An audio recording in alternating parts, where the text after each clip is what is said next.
नमस्कार class 9th UP board के सभी छात्रों को जय हिंद। बच्चों, आज हम लोग वार्षिक परीक्षा के लिए गणित का इम्पोर्टेंट क्वेश्चन पेपर देखेंगे जो कि आपके एग्जाम के लिए काफ़ी ज़्यादा इम्पोर्टेंट है। यहाँ पर बच्चों आपको बहुत सी इम्पोर्टेंट बातें बताएंगी जिससे यहाँ पर आपके मैथमेटिक्स में आपका स्कोर बढ़ पाएगा। ठीक है, तो आप सभी लोग अगर वीडियो पर नए हैं तो वीडियो को यहाँ पर लाइक सब्सक्राइब शेयर जरूर करें। तो बच्चों यहाँ पर सबसे पहले यहाँ पर जो हमारा क्वेश्चन है बहुविकल्पीय प्रश्न आएंगे जो कि यहाँ पर बच्चों आपको अपनी OMR शीट पर भरने होंगे। बच्चों यहाँ पर आप सभी लोगों का टारगेट होना चाहिए कि आपके पूरे के पूरे MCQ सही होने चाहिए। अगर आपने इतना कर लिया तो आपके मैथमेटिक्स आपका स्कोर अपने आप से बढ़ जाएगा। ठीक है, तो बच्चों यहाँ पर आपका पहला क्वेश्चन कह रहा है कि निम्न में से कौन सी संख्या अपर में है। तो बच्चों यहाँ पर आपसे कह रहा है कौन सी संख्या अपर में है। तो बच्चों यहाँ पर देखो, जिन संख्या की आवृत्ति होती है बार बार उसी संख्या की आवृत्ति होती तो वो संख्या हमारी पर में कहलाती हैं। या फिर कोई एक संख्या कैसे बार बार यही संख्या आती रहे तो ये भी हमारी संख्या यहाँ पर में ही कहलाएगी। जैसे कि अगर मैं इस पर मैं बात कर लूँ, घा वाले पर मैं बात कर लूँ 0.1416। अब जैसे कि हमारी जो लास्ट वाली संख्या है लगातार यहाँ पर आवृत्ति होती रहेगी, बच्चों ये भी हमारी ऐसी संख्या परमेय संख्या ही होती हैं। ठीक है बच्चों, यहाँ पर वो संख्या हमारी परमेय संख्या नहीं होती हैं जो बच्चों यहाँ पर लगातार ऐसी डाट हर बार इंक्रीज कर जाएं तो बच्चों वो संख्याएं हमारी यहाँ पर परमेय संख्याएं नहीं होती हैं। ठीक है, तो बच्चों यहाँ पर हमारी परमेय संख्या ए भी है, परमेय संख्या ए भी है, परमेय संख्या ए भी है। बच्चों यहाँ पर आपसे पूछा कि अपरमेय संख्या कौन सी है। बच्चों यहाँ पर आपका ऑप्शन नंबर का वाला करेक्ट आंसर हो जाएगा। ठीक है, अब भी अगर आपका कोई डाउट बचता है तो आप मुझसे कमेंट बॉक्स में कमेंट करके पूछ सकते हैं। ठीक है, इसके बाद यहाँ पर बच्चों क्वेश्चन नंबर 2 कह रहा है कि शून्य शून्य बहुपद की घात क्या है। तो यहाँ पर आपसे कह रहे हैं शून्य जो बहुपद है उसकी हमारी घात क्या हो जाएगी। तो उसकी घात हमारी 0 हो जाएगी। कितनी हो जाएगी? 0 हो जाएगी। इसके बाद यहाँ पर आपसे क्वेश्चन नंबर 3 कह रहा है कि बिंदु 4,3 की मूल बिंदु से दूरी कितनी हो जाएगी। जैसे कि हमारा बच्चों ये यहाँ पर हमारा डायग्राम ऐसा बनता है इसको यहाँ पर हम लोग भुज और इसको हम लोग भुज नाम से जानते हैं, इसको हम लोग कोटि के नाम से जानते हैं। अब यहाँ पर आपका बिंदु दिया गया 4, इधर आपका 3। मैं आपको यहाँ पर बिंदु आ जाएगा 4,3। अब आपसे बच्चों ये पूछ रहा है कि जो मूल बिंदु है इससे इसकी दूरी कितनी होगी। जो पॉइंट है हमारा इसकी मूल बिंदु से दूरी कितनी होगी। तो बच्चों यहाँ पर मूल बिंदु से दूरी का फार्मूला क्या होता है? x² √x² + y²। बच्चों यहाँ पर हमारी x की वैल्यू कितनी थी बच्चों? 4 थी। 4 का हमारा स्क्वायर हो जाएगा 16 हो जाएगा और 3 का स्क्वायर हमारा यहाँ पर 9 हो जाएगा। तो 16 और 9 कितना हो जाएगा? हमारा √25 हो जाएगा। तो बच्चों यहाँ पर जो हमारा यहाँ पर 5 यूनिट हमारा डिस्टेंस आ जाएगा मूल बिंदु से। तो बच्चों यहाँ पर हमारा करेक्ट आंसर हो जाएगा ऑप्शन नंबर ग वाला, यहाँ पर हमारा करेक्ट आंसर हो जाएगा। ठीक है, इसके बाद बच्चों यहाँ पर आपसे क्वेश्चन नंबर 4 कह रहा है कि बाई अक्ष पर स्थित किसी बिंदु का रूप होता है। तो बच्चों ये हमारा यहाँ पर भुज हो जाएगा। ये इसको हम लोग एक्स एक्सिस बोलते हैं, इसको हम लोग बाई एक्सिस बोलते हैं। तो बच्चों यहाँ पर आपसे क्वेश्चन कह रहा है कि जो हमारा कोई भी बिंदु है, जैसे कि हमारा बाई एक्स पर कोई भी जो हमारा बिंदु होगा वो किस फॉर्म में होगा। तो बच्चों यहाँ पर बाई एक्स पर जो हमारा एक्स होगा वो हमेशा 0 होगा और बी यहाँ पर हमारा कुछ भी हो सकता है। ठीक है, तो बच्चों यहाँ पर हमारा ऑप्शन नंबर जिसमें भी हमारा एक्स एक्सिस 0 होगा वही यहाँ पर हमारा करेक्ट आंसर हो जाएगा। तो बच्चों यहाँ पर हमारा ऑप्शन नंबर ग वाला करेक्ट आंसर हो जाएगा। इसके बाद क्वेश्चन नंबर 5 बच्चों यहाँ पर कह रहा है कि पृष्ठ की परिसीमाएं रेखाएं होती हैं। तो बच्चों यहाँ पर जो हमारे पृष्ठ की परिसीमाएं रेखाएं होती हैं वो कैसी होती हैं? वो रेखा होती है। ठीक है, बच्चों यहाँ पर ऑप्शन नंबर ग वाला करेक्ट आंसर हो जाएगा। इसके बाद यहाँ पर हमारा क्वेश्चन नंबर 6 कह रहा है बच्चों, क्वेश्चन नंबर 6 यहाँ पर कह रहा है कि दो विभिन्न रेखाएं कितने बिंदु पर एक दूसरे को काट सकती हैं। मतलब कि जो हमारी दो रेखाएं हैं वो अधिकतम कितने बिंदुओं पर काट सकती हैं। तो बच्चों जो हमारी रेखा, अगर मैं इस रेखा को पास ले जाऊंगा, उसको घुमाकर ले जाऊंगा तो हमारी ये रेखा एक बिंदु पर ही काट सकती है। तो बच्चों यहाँ पर हमारा करेक्ट आंसर हो जाएगा ऑप्शन नंबर का वाला करेक्ट आंसर हो जाएगा। इसके बाद क्वेश्चन नंबर 7 कह रहा है कि निम्न में से कौन सी एक्स एक्सिस के लंबवत है। यहाँ पर हमारी कौन सी रेखा है जो एक्स एक्सिस के लंबवत है। मतलब कि हम लोग यहाँ पर कह सकते हैं जैसे कि हमारी रेखा है, कौन सी रेखा है जो एक्स एक्सिस से लंबवत है, मतलब कि यहाँ पर हम लोग कह सकते हैं कि जहाँ पर हमारा वाई कोऑर्डिनेट कैसा होना चाहिए, 0 होना चाहिए। उसमें जो हमारा टर्म है वाई का टर्म नहीं होना चाहिए। अगर जैसे कि मैं इस पॉइंट का यहाँ पर बिंदु लिखूंगा तो मैं क्या लिखूंगा, एक्स कॉमा 0 लिखूंगा। मतलब कि यहाँ पर जो हमारा वाई का कोऑर्डिनेट है वो यहाँ पर हमारा 0 है। मतलब कि वाई का जो कोऑर्डिनेट है, जो यहाँ पर हमारे निर्देशांक हैं, वो यहाँ पर y का 0 होना चाहिए। परंतु यहाँ पर हम लोग देखेंगे इसमें y का कोऑर्डिनेट है, 0 नहीं है, तो ये भी हमारा ऑप्शन यहाँ पर गलत हो जाएगा, ये भी नहीं है।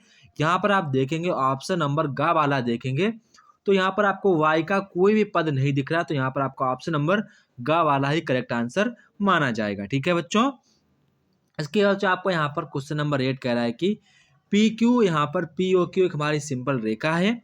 यहाँ पर ये 3x का बोला, ये यहाँ पर इतना बोला, तो यहाँ पर आपको यक्स की वैल्यू आपसे यहाँ पर पूछी गई, यक्स की कितनी वैल्यू होगी। ठीक है, तो बच्चों यहाँ पर आपको करना क्या है, सबसे पहले यहाँ पर आपसे कह रहा है पी ओ क्यू आपकी रेखा पी ओ क्यू। ठीक है, अब पी ओ आर, ये आपका यहाँ पर पी ओ आर ये आपका 3x है, और ये आपका क्यू ओ आर जो है ये आपका यहाँ पर 2x+10 है। क्या है, 2x+10 है। तो आप सभी बच्चों को पता है रेखा कितने अंश का कोण बनाती है।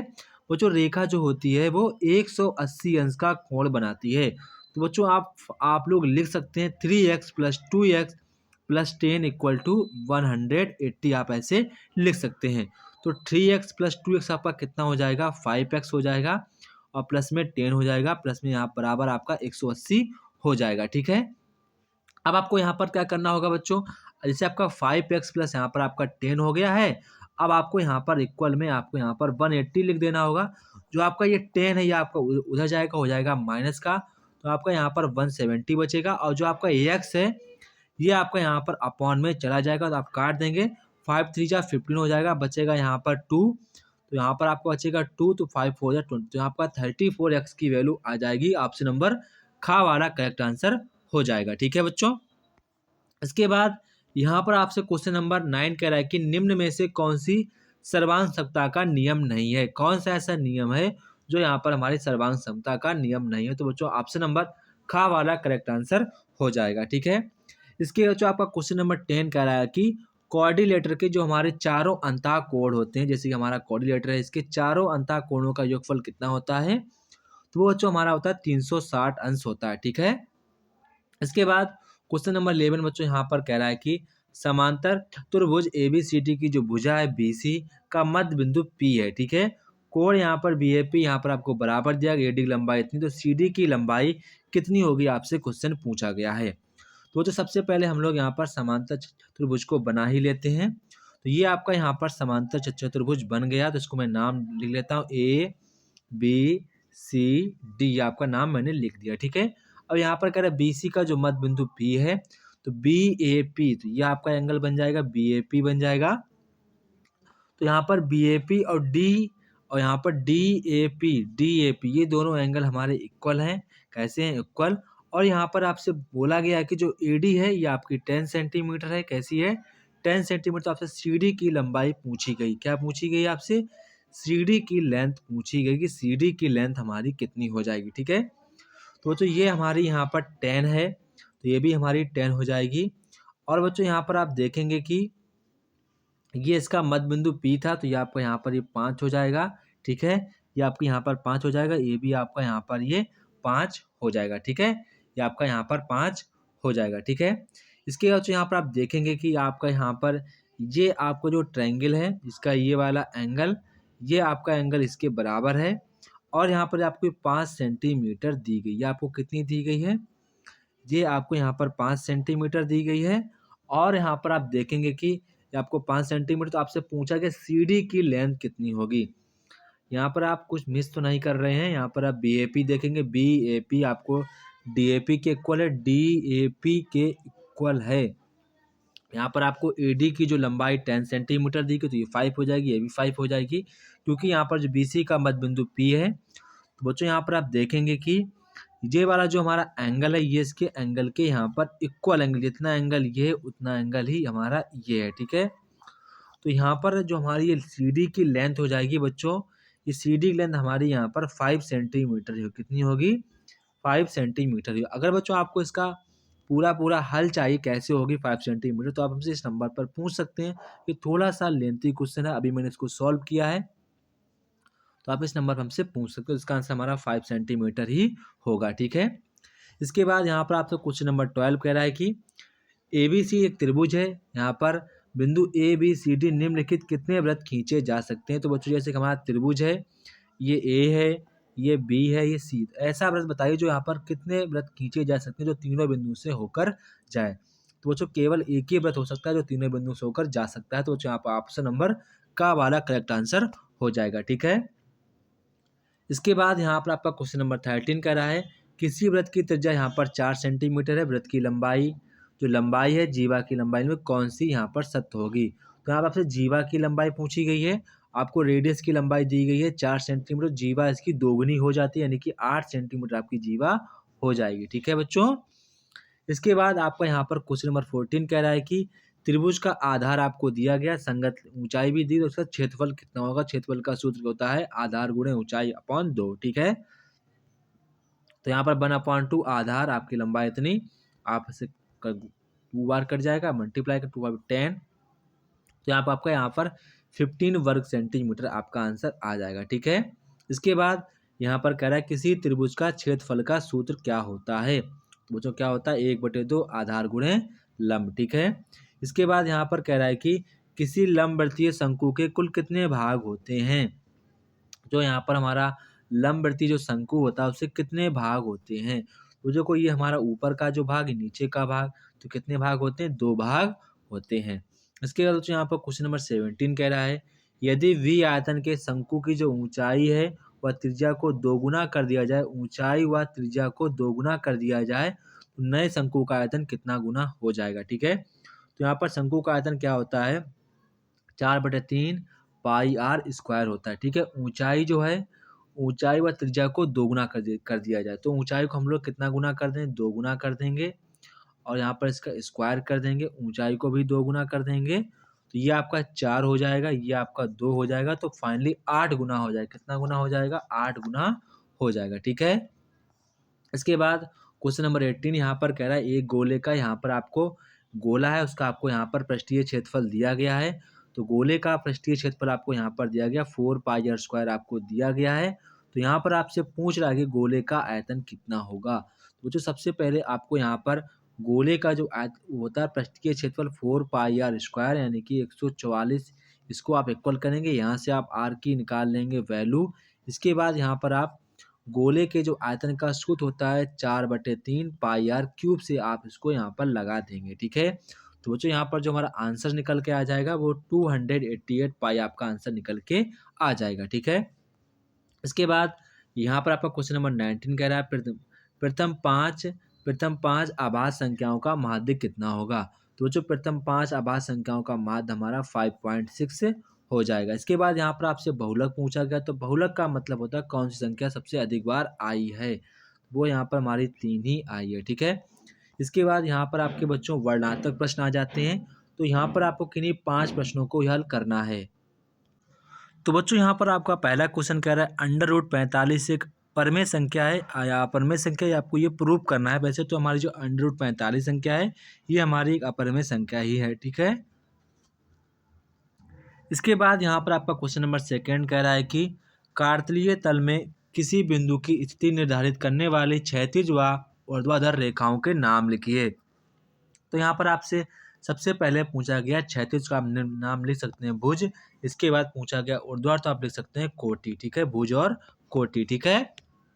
इसके बाद यहाँ पर आपसे क्वेश्चन नंबर गा कह रहा है कि क्या एक बिंदु से होकर केवल एक ही रेखा खींची जा सकती है। ऐसा नहीं है, एक बिंदु से अनंत रेखाएं खींची जा सकती हैं। इसके बाद क्वेश्चन नंबर घ कह रहा है कि किसी त्रिभुज के अभ्यंतर में एक रेखा एक बिंदु ज्ञात कीजिए जो त्रिभुज के सभी भुजाओं से समदूरस्थ हो। तो आपको करना क्या, त्रिभुज लेना है, इस भुजा का आपको अर्धक कर देना है, इस भुजा का भी अर्धक कर देना है, इस भुजा का भी अर्धक कर देना है। जहां पर आपका जो पॉइंट आएगा वो सभी शीर्षों से समान दूरी पर स्थित होगा, ठीक है। इसके बाद यहाँ पर क्वेश्चन नंबर यह कह रहा है कि एक अर्धवृत्त PQ पर जो यहाँ पर एक कोण बना है, ये बोल रहा है कि जो कोण हमारे दोनों कोण इक्वल हैं, तो पी क्यू आर का यहाँ पर आपको मान बताना, कोण का मान कितना होगा।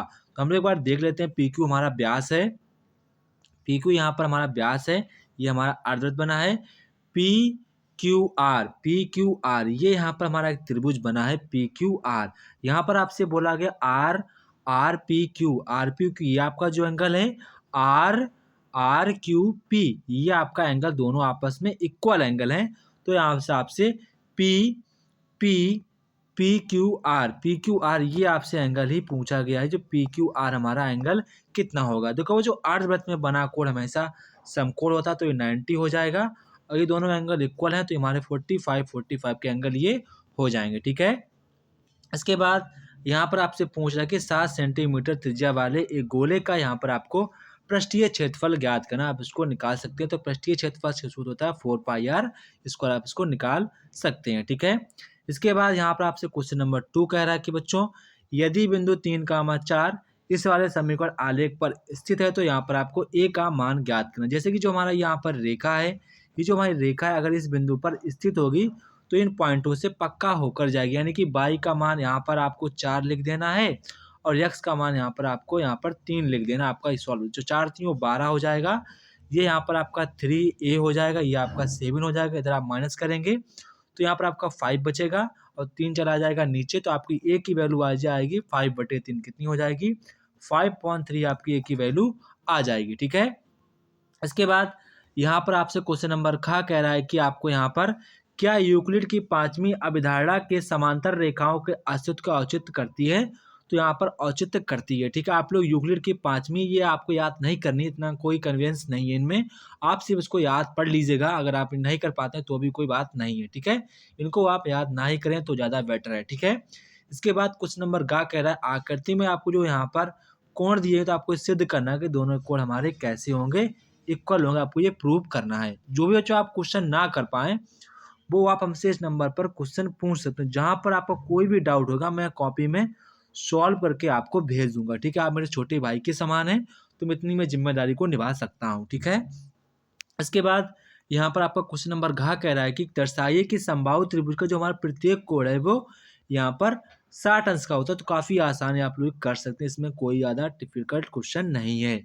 इसके बाद यहाँ पर क्वेश्चन नंबर यहाँ पर नेक्स्ट कह रहा है कि निम्नलिखित में से किन्हीं 3 खंडों को हल करना है। कह रहा है कि समांतर चतुर्भुज में कोण ए कोण बी के समद्विभाजक बिंदु P पर प्रतिच्छेद करते, तो आपको सिद्ध करना कि कोण हमारा AP भी 90 डिग्री का होगा। ये काफ़ी ज़्यादा इंपॉर्टेंट क्वेश्चन है, आपको नहीं करना आता तो आप इस नंबर पर क्वेश्चन को पूछ सकते हैं। ठीक है बच्चों। इसके बाद यहाँ पर कह रहा है कि यदि एक वृत्त की 2 जीवाएं वृत्त के अंदर प्रतिच्छेद करें, तो सिद्ध कीजिए कि प्रतिच्छेद बिंदु को केंद्र से मिलने वाली रेखाओं जीवाओं से बराबर कोण पर बनाती हैं। ठीक है। काफी इंपॉर्टेंट क्वेश्चन, आप इसको अच्छे प्रकार से यहाँ पर तैयार करेंगे। ठीक है। इसके बाद यहाँ पर क्वेश्चन नंबर गा कह रहा है कि यदि किसी त्रिभुज की प्रत्येक भुजा को 2 गुना कर दिया जाए, तो उसके क्षेत्रफल में कितनी वृद्धि होगी, आपको यहाँ पर बताना है। ठीक है। इसके बाद यहाँ पर क्वेश्चन नंबर घ कह रहा है कि एक शंक्वाकार तंबू में यहाँ पर कह रहा है कि 11 व्यक्ति खड़े हो सकते हैं। प्रति व्यक्ति जमीन 4 वर्ग मीटर की जगह चाहिए, तो सांस लेने के लिए 20 घंटा हवा चाहिए। तो यहाँ पर क्या शंकु की ऊंचाई कितनी चाहिए। ठीक है। ये भी क्वेश्चन हमारे एग्जाम के पॉइंट ऑफ व्यू से काफी ज्यादा इंपॉर्टेंट है। आप इस नंबर हमसे पूछ सकते हैं अगर आप इसको सॉल्व नहीं कर पाते हैं तो। ठीक है। अगर कर लेते तो काफी होनहार छात्र हैं। इसके बाद क्वेश्चन नंबर 4 यहाँ पर कह रहा है कि आपको किसी एक खंड को ही हल करना है। यहाँ पर आपको चित्र दिया गया है, यहाँ पर आपको सिद्ध करना है कि CD का जो मध्य बिंदु है हमारा, CD का जो मध्य बिंदु P ही होगा। ये आपको ऐसा प्रूव करना है। इसके बाद यहाँ पर क्वेश्चन नंबर खा कह रहा है कि यातायात के संकेत बोर्ड का आगे स्कूल लिखा है। ए भुजा वाले समबाहु त्रिभुज का आकार A है। हिरोन का सूत्र का प्रयोग करके इस बोर्ड का क्षेत्रफल ज्ञात कीजिए। यदि यहाँ पर संकेत बोर्ड का जो परिमाप है 180 सेंटीमीटर, सबसे पहले आपको यहाँ पर त्रिभुज का परिमाप दिया गया, तो यहाँ पर आप इसकी भुजा को निकाल सकते हैं, जो कि हमारा जो हमारा बोर्ड है वो समबाहु त्रिभुज, यानी कि सारी भुजाएं हमारी 80-80 की हो जाएंगी। कितनी हो जाएंगी, 80-80 की हो जाएंगी।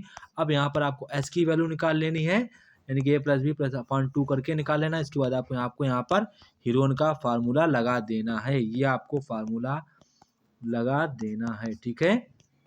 ये वाला आपको फार्मूला लगा देना है। ठीक है। इसके बाद यहाँ पर आपसे क्वेश्चन नंबर 5 कह रहा है किसी एक खंड को हल करना है। तो यहाँ पर आपसे कह रहा है कि शंकु की ऊंचाई आपको 24 सेंटीमीटर दी गई, वर्ग पृष्ठ आपको 550 वर्ग सेंटीमीटर दिया गया। तो यहाँ पर आपको आयतन ज्ञात करना है, तो आप इसको कर सकते हैं। इसके बाद क्वेश्चन नंबर खा दिया गया, निम्नलिखित आंकड़ों में से बारंबारता बहुभुज बनाइए। तो ये आप क्वेश्चन खुद से कर सकते हैं। तो ये था बच्चों हमारे क्लास 9th का मैथ का वार्षिक के लिए इम्पोर्टेंट क्वेश्चन पेपर। आप सभी लोग बच्चे ईमानदारी के साथ खूब मेहनत करिए, अपने माँ बाप के लिए अच्छे नंबर लाइए। मैं यही प्रेरणा करूँगा हमारे सभी स्टूडेंट अच्छे प्रकार से सफल हों, उन्हें किसी प्रकार की दिक्कत का सामना लाइफ में ना करना पड़े। आप सभी लोग खुश रहें, आगे बढ़ें, अच्छे से मेहनत करें। जय हिंद बच्चों, फिर मिलते हैं अपने नेक्स्ट वीडियो में।